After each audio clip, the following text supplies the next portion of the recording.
इतिहास इतिहास से हम लोग शुरुआत करेंगे। हमारी लूसेंट की बुक से हमने इतिहास को उठाया है। क्या होता है इतिहास? जो बीत गया है, जो गुजर गया है, वही होता है इतिहास। इतिहास में हमारा जो देश है उसे क्या कहा गया है, उसके बारे में भी हम चर्चा करेंगे। जैसे कि हमारे देश को संविधान में दो ही नाम दिए गए हैं। संविधान में हमारे देश के दो ही नाम है। पहला नाम है इंडिया और हिंदी में नाम है भारत, यानी कि अर्थात इंडिया। तो देखते हैं हमारे जो पूर्वज लोग जो हमसे पहले आके गए हैं वो क्या कह गए हैं इतिहास में। हमारे देश को क्या कह के बुलाया उन लोगों ने और क्या हुआ था पहले के। तो हम लोग इंडियन हिस्ट्री से शुरुआत करते हैं इतिहास में।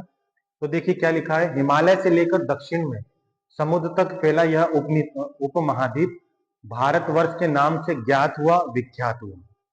महाकाव्य, जो महाकाव्य हमारा क्या है, हमारा महाकाव्य रामायण है, गीता है। आप लोग बताने कमेंट करके कि क्या है हमारा महाकाव्य। महाकाव्य तथा पुराणों में भारतवर्ष अर्थात भरत का देश कहा गया है। हमारा जो देश है इसको भरत का देश कहा गया है। राजा भरत के नाम पर इसका नाम रखा गया था। तथा यहाँ पे जो निवासी लोग निवास करते थे उन्हें भारतीय बोला गया। फिर कुछ दिनों के बाद यूनानी लोग आते हैं और यूनानी लोगों ने भारत को इंडिया अर्थात, तथा मध्यकालीन जो मुस्लिम इतिहासकार थे, जो मुस्लिम लोग थे, उन्होंने हिंद कह के इसको बुलाया और हिंद हिंद हिंद कहते कहते इसका नाम पड़ गया हिंदुस्तान। हालांकि इसका कोई वर्णन अभी संविधान में नहीं है कि हम हिंदुस्तान कहेंगे, लेकिन हम लोग कभी कभी बोल देते हैं कि हम हिंदुस्तानी हैं। अच्छा ये बताइए कि आप सबसे प्राचीन ग्रंथ क्या है हमारा, और हमारे कितने ग्रंथ हैं? टोटल हमारे पास 4 वेद है, ठीक है। और हमारा सबसे प्राचीन ग्रंथ क्या है?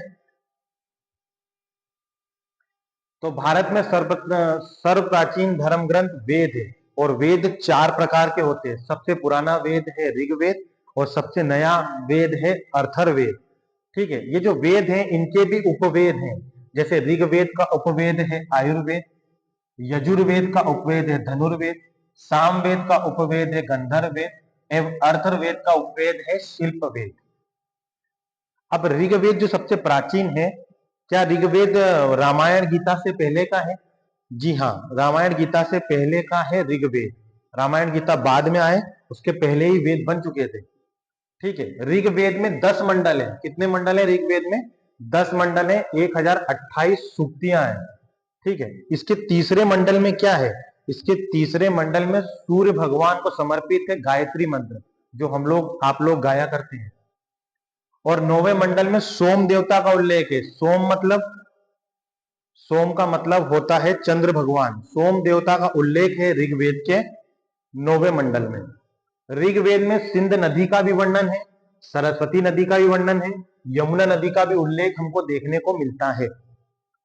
ऋग्वेद के बाद एक और वेद आता है, उसका नाम आता है यजुर्वेद। इस वेद में क्या होने लगा? इस वेद में मंत्रों का पालन होने लगा, यज्ञ वगैरह होने लगे, यानी कि भगवान को मनाने के लिए लोग यज्ञ वगैरह करने लगे।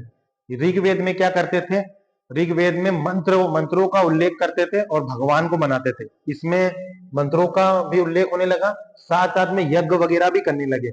यह एक ऐसा वेद है जिसमें गद्य और पद्य दोनों ही है। किसमें? यजुर्वेद में, ठीक है। तो क्वेश्चन यहां से भी उठ के आता है कि किस वेद में गद्य और पद्य दोनों है, तो वो है यजुर्वेद। तीसरा वेद आता है सामवेद। सामवेद में हम ईश्वर को मनाने के लिए अब क्या करने लग गए? ईश्वर को मनाने के लिए संगीत करने लग गए। संगीत के माध्यम से ईश्वर को मनाने लग गए। ईश्वर की प्राप्ति के लिए संगीत का इस्तेमाल होने लगा, उपयोग होने लगा, ठीक है। इसकी आधे से ज्यादा बातें ऋग्वेद से ली गई हैं। किसकी? सामवेद की।